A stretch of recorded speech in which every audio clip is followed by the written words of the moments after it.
Paralyser le monde, j'en perds tous mes moyens. Je vois au-delà du destin, sa foudre qui m'emporte. Je danse au rythme de ses mains.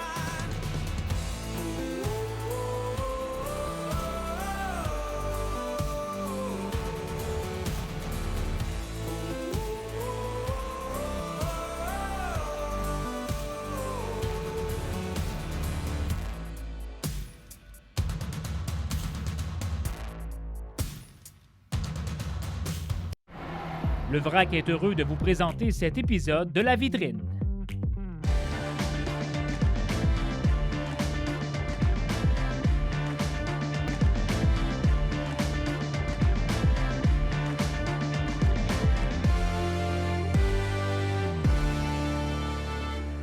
Bonjour et bon mardi après-midi. J'espère que vous allez bien et surtout que vous avez bien profité de votre congé de Pâques. Je sais que ça a été difficile pour plusieurs en raison des nouvelles mesures qui ont été annoncées la semaine dernière par le gouvernement Legault, mais encore un petit effort et tout sera derrière nous sous peu. Alors aujourd'hui à l'émission, on a le plaisir de recevoir Anne Packwood du Centre d'action bénévole des Seigneuries de Rivière-du-Loup qui nous parle d'ailleurs d'un tout nouveau service qui a été mis en place afin d'aider les personnes aînées à la prise de rendez-vous pour la vaccination contre la COVID-19.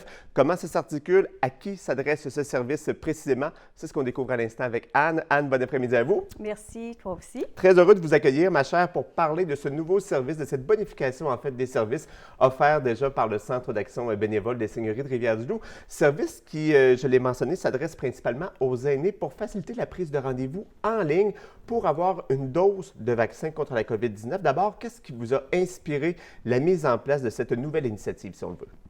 Bien, on s'est rendu qu'il y avait des bémols au niveau de l'inscription pour la vaccination.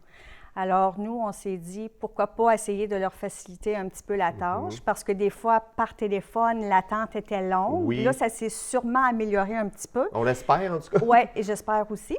Et puis, c'était surtout aussi pour la prise de rendez-vous en ligne sur le Clic Santé. Parce que c'est pas tout le monde non plus, il faut le spécifier, qui est familier avec l'Internet C'est ou ça. encore qui est à l'aise avec l'informatique. Donc, d'avoir du soutien comme ça de la part de vos intervenants et intervenantes, je pense que ça fait une grande différence pour ces personnes-ci. Oui, tout à fait. Bien, ça peut être rassurant aussi. Mhm.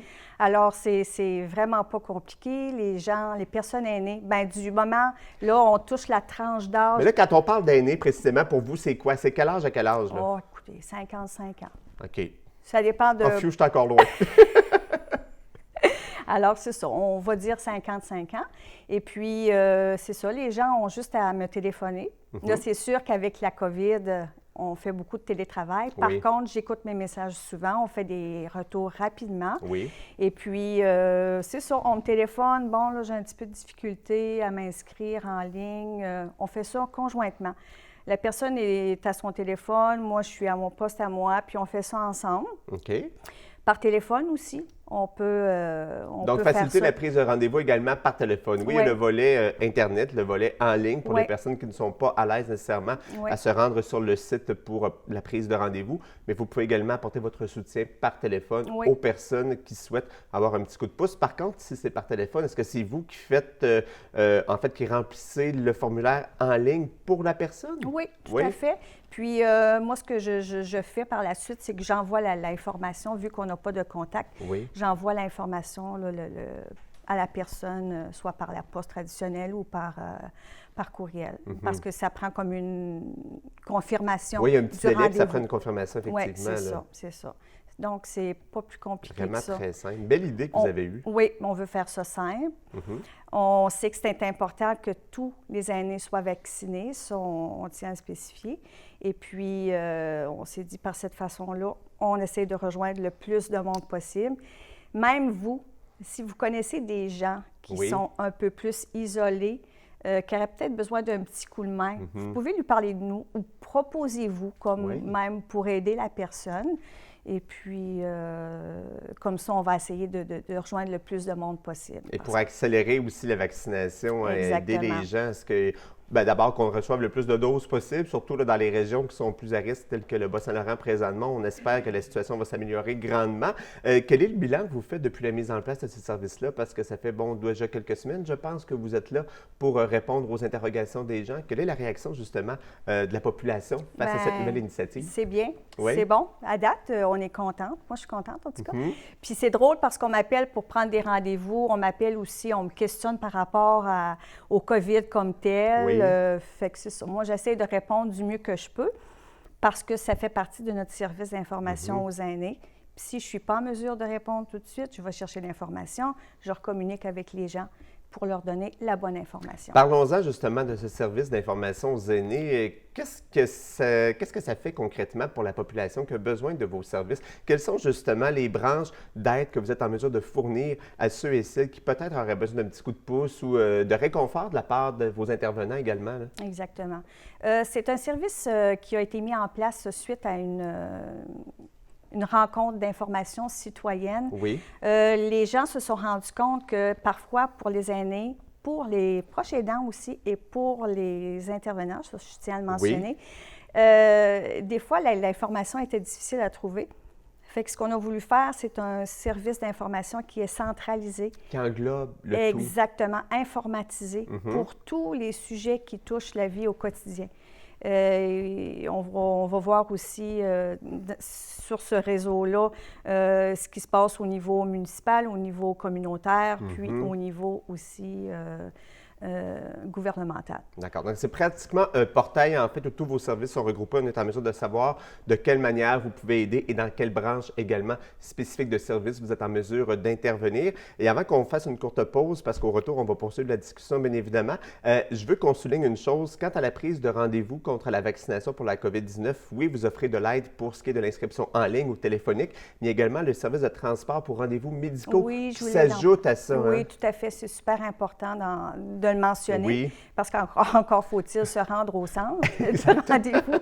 Alors, on va téléphoner tout simplement au 418-867-3130 pour prendre un rendez-vous au niveau de l'accompagnement transport. Parfait. Alors, évidemment, on invite les gens qui sont isolés, qui sont seuls, qui sont âgés de 55 ans et plus, qui peut-être n'ont pas accès à un ordinateur ou qui ont de la difficulté peut-être à comprendre comment ça fonctionne les inscriptions en ligne, parce que souvent également, on demande des confirmations à remplir certaines cases. Les gens ne sont pas familiers avec ça, ne sont pas habitués. Donc, de faire affaire avec votre expertise au Centre d'action bénévole des Seigneuries peut grandement faciliter la prise de rendez-vous pour la vaccination contre la COVID-19. Alors, on vous invite à le faire et surtout à référer les personnes qui peut-être auraient besoin d'un petit coup de pouce pour prendre rendez-vous. Alors, Anne, on va s'arrêter 2 minutes, mais au retour, la discussion se poursuit puisqu'on va parler de votre programmation printanière au sein de l'organisme Loup-Porivois qui, assurément, a mis plusieurs activités et initiatives en place pour faire une différence auprès de tous ceux et celles qui fréquentent l'organisme. Alors, restez avec nous, on revient dans 2 petites minutes.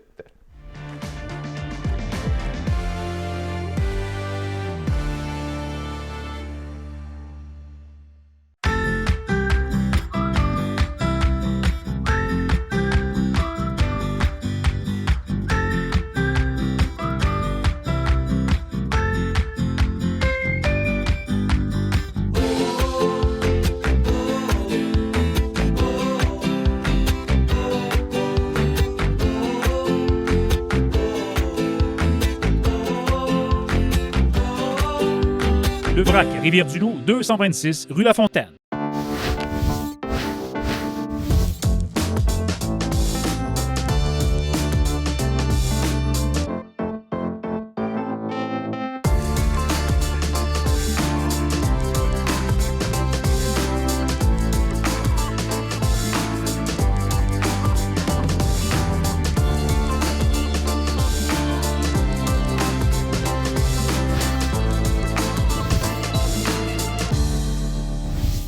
Le TVA en bref, une présentation d'Ameublement Tanguay.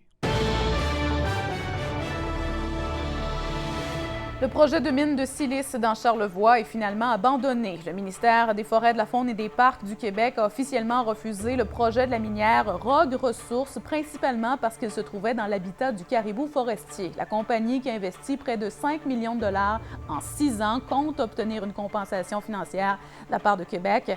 La mine aurait été située près de Saint-Urbain. La mairesse se dit plus ou moins déçue puisqu'aucun emploi n'avait été promis jusqu'ici pour ses citoyens. Et le contrat pour la construction du futur pont international reliant Edmundston à Madawaska au Maine a été attribué à une firme américaine. Il coûtera environ 86 millions de dollars, soit 11 millions de plus que les estimations initiales. Le pont sera presque 2 fois plus long que la structure actuelle. Le TVA en bref, une présentation d'Ameublement Tanguay.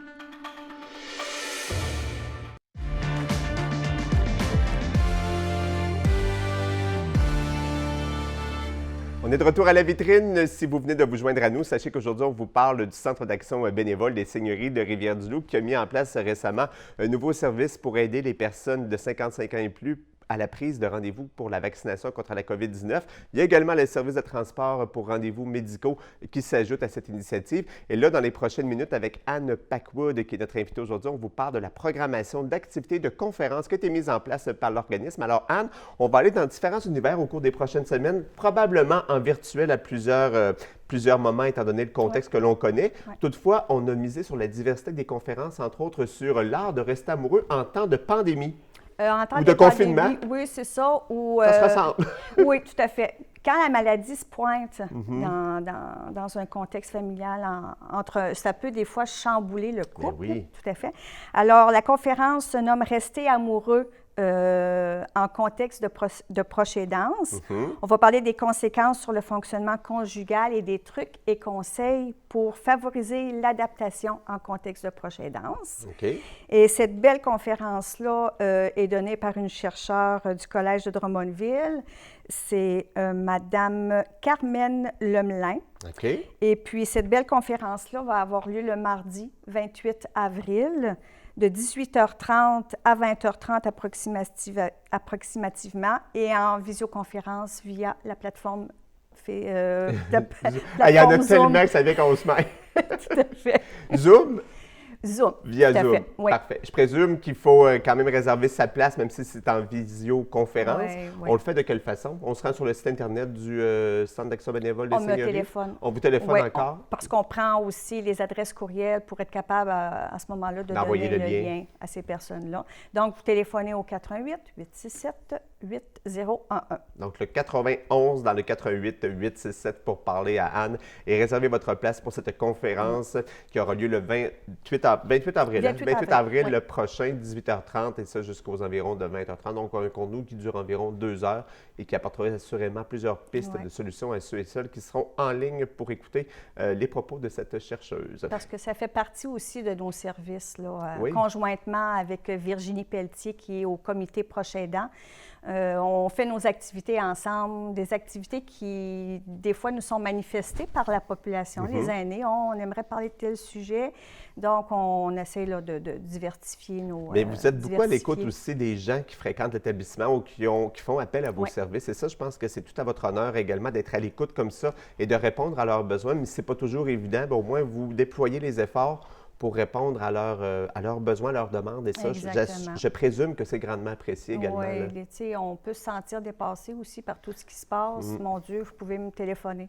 On va en discuter, on va essayer de trouver des pistes de solutions parce qu'on ne sera pas toujours... Il faut trouver des moyens pour être positif dans tout ça. On ne sera pas toujours en pandémie, enfin, j'espère. Bon, on va se croiser les doigts parce qu'à date, c'est mal parti, mais ça va sûrement se régler le jour. Tout à fait. Il faut rester positif, vous l'avez mentionné. Oui, Qu'est-ce que d'autres programmes à votre calendrier du printemps, Anne? Alors, en mai, le 18 mai, en visioconférence toujours à 18h30. On a le webinaire « Ça fait un bail qu'on s'est vu ». Alors, ce sera question ici, entre autres, de la réglementation concernant les résidences pour personnes aînées et les droits et les obligations reliés au bail. Alors, c'est offert par Julie Boucher, qui est agente au Centre d'assistance et d'accompagnement aux plaintes du Bas-Saint-Laurent, le CAP. Appelé communément. Et l'inscription est obligatoire, toujours au même numéro qu'on a mentionné tout à l'heure, au 867-8011. Qu'est-ce qui sera mis de l'avant lors de cette conférence-là? Parce que oui, évidemment, on parle de résidences pour personnes aînées qui ont fait pas mal les manchettes dans les dernières années, pas toujours pour de bonnes nouvelles, malheureusement.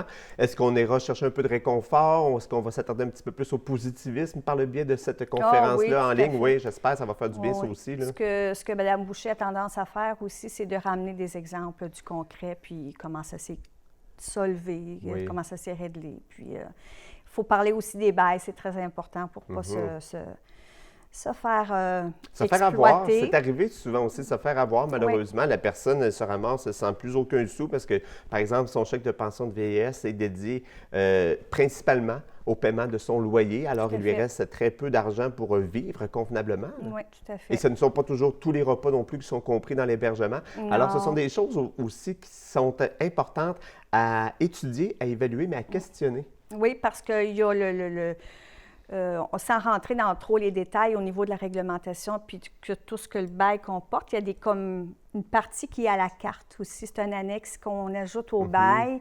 Et là, c'est là que la facture... C'est là que la facture peut être très salée aussi. Oui, c'est ça, exactement. Et souvent, bien, ce sont les enfants, peut-être des résidents, qui sont appelés à assumer les frais. Et là, bien, ça fait une charge mentale encore plus importante, une charge financière aussi. Oui. Donc, d'avoir quelqu'un comme ça dans le domaine qui sera en mesure de répondre aux questions des gens, parce que ce sera participatif, là, hein? Les gens pourront interagir. Ah oui, tout à fait. Oui, parce que sinon, ça serait... on se met un film, tant qu'à ça. C'est ça, c'est participatif, interactif, on pose nos questions, puis je dois dire qu'on a un bon succès aussi avec nos conférences, c'est le fun.